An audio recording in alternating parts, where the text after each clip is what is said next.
12 टीमें पार्टिसिपेट कर रही हैं टोटल, और 7 मार्च को पहला मैच खेला जाएगा। पहला मैच भोजपुरी दबंग का है और देखते हैं कि क्या नाम है, दूसरी टीम हम कौन सी डालेंगे। बट ये फिक्स है कि पहला मैच हम जो बिग बैंग के साथ स्टार्ट करना चाहते हैं वो भोजपुरी दबंग का पहला मैच होगा। Most likely we have our own academy called sports cube.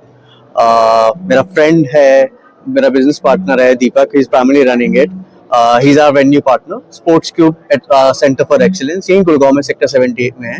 सारे मैचेस वहीं होंगे एक्सेप्ट नॉकआउट्स हम GMR ग्राउंड जाएंगे। एरो सिटी में बहुत सुंदर प्रॉपर्टी है, बहुत अच्छा ग्राउंड बना हुआ है। वी बीन फॉर्चुनेट इनफ कि मनोज जी ने हमारी थोड़ी सी हेल्प करी and because of Manoj Tiwari ji we got that ground. So हमारे नॉकआउट्स वहाँ होंगे। मनोज जी हमारे साथ है, वही हमारी सरकार है और वही हमारे सारा सपोर्ट है, तो हमें कोई टेंशन लेने की जरूरत ही नहीं है।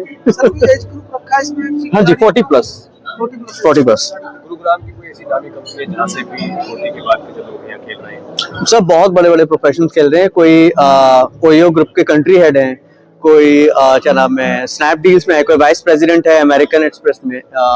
तो all good profiles and all good people who are currently participating in this league. First of all ये हमारी भाभी जी है जो लीग की ओनर है और कविता जी इनका नाम है। इसके पीछे एक्चुअली सबसे बड़ा रीजन है कि जो कनिष्क है उसकी जो दादी है उनका ही नाम है शांति देवी। वैसे तो वो CCL भी करता है, सब करता है, लेकिन इसके पीछे एक इमोशनल बहुत बड़ा रीजन है। उसके डैड को उसने ये गिफ्ट किया है लीग, और हमारे जैसे जो 40 से ऊपर जिनको बुड्ढा बोला जाता है आजकल, वो लोग ये मैच को खेल रहे हैं। और मैं बच्चों को ये बता दूं कि बेटा जवानी 40 के बाद आती है। पहली बात तो 40 तक जीना एक सबसे बड़ी बात होती है, 40 तक अपने आप को संभालना बड़ी बात होती है। उसके बाद फिर तो जिंदगी समझ में आती है, जिंदगी का उतार चढ़ाव, उसकी गहराई, अपने पराए। मैंने अच्छा वक्त भी देखा हूँ, बुरा वक्त भी देखा हूँ। बुरे वक्त की एक खासियत रहती है कि बुरे वक्त में तुम्हें पता चलता है तुम्हारे अपने कौन है, पराए कौन है, जो तुमसे जिंदगी भर साथ निभाने के वादे करते हैं, जो ये कहते हैं कि हम तुम्हारे लिए मर जाएंगे, ये करेंगे। थोड़ा सा बुरा वक्त आया, सबसे पहले जहाज में से चूहे भागते हैं। जब पतझड़ आता है तो पहले सूखे पत्ते गिर जाते हैं। तो ये एक जिंदगी का मजा तुम्हें तब आएगा मेरे यारो जब तुम बड़े हो जाओगे। और जैनजी बच्चों से मैं ये कह दूं, बेटा ये जो मम्मी डैडी तुम्हारे लिए कर रहे हैं ना, ये समझ लो दुनिया में तुम्हारे लिए और कोई करेगा नहीं। ये जो आईफोन, ये जो नाइकी के जूते, ये जो खुद बाटा के जूते पहन के तुमको अरमानी के जूते पहना रहे हैं ना, ये समझ लो ये इनका खून पसीना लगा के ये सब कुछ सैक्रिफाइस करके तुम्हारे लिए बना रहे हैं। तो इनको मानो, इनको नहीं मानोगे ना जैनजीज, तो तुम्हें कोई नहीं मानेगा। क्योंकि असली जिंदगी कंप्यूटर पे और आईफोन पे और गैजेट्स पे नहीं चलती है, वो पैसों से चलती है। और पैसे माँ बाप दे रहे हैं तुम्हें। सुबह सुबह उठ जाते हैं 7 बजे, पूरी लंबी लाइन लगती है बिग ह्यूमन के लिए। तो सलमान भाई तो शूट पे रहते हैं, बिजी रहते हैं। सलीम अंकल सुबह 7 बजे घर के नीचे बैठते हैं, और वहां बैठने के बाद पूरी लंबी लाइन लगती है, उनके सबके फाइल्स चेक करते हैं, उसके बाद उनकी जो मदद है वो तुरंत करते हैं। तो ऐसे इंसान को कभी कुछ हो सकता है? कुछ नहीं होगा, ऊपर वाला उनके साथ है।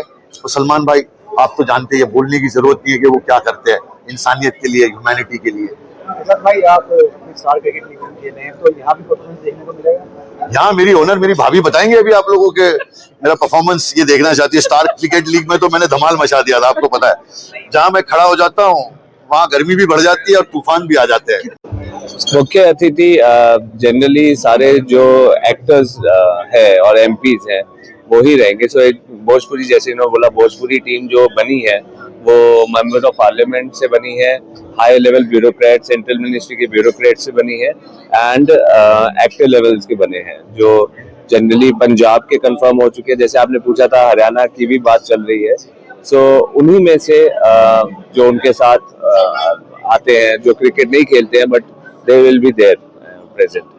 नहीं, सो हमने वी हैव डिसाइडेड कि ऑडियंस फ्री में आके देख सकती है। We are even spending a lot of money at our academy, जहाँ पे हम बैठने की व्यवस्था को और बेटर कर रहे हैं। We have installed a big setup जिसमें काफी सीट्स, स्टेडियम टाइप फील आ रही है। So we are keeping it very straight and simple. ये कनिष्क भाई की दादी जी के नाम पे हो रहा है। सब कुछ हम अपने एंड से कर रहे हैं। There is no commercial business, कोई रजिस्ट्रेशन फीस एज सच। वो जैसे आजकल इंडिया में लीग चल रही है कि आप आओ, ट्रायल दो, पैसा दो और आपको खेलने का मौका मिले, ऐसा कुछ नहीं है। प्लेयर्स फ्री में रजिस्टर कर सकते हैं। ये 12 टीम ओनर्स है, ये हमें पैसा दे रहे हैं और उन पैसों के बदले में ये उन प्लेयर्स को खरीदेंगे और उनसे खेलेंगे। Thank you. Thank you.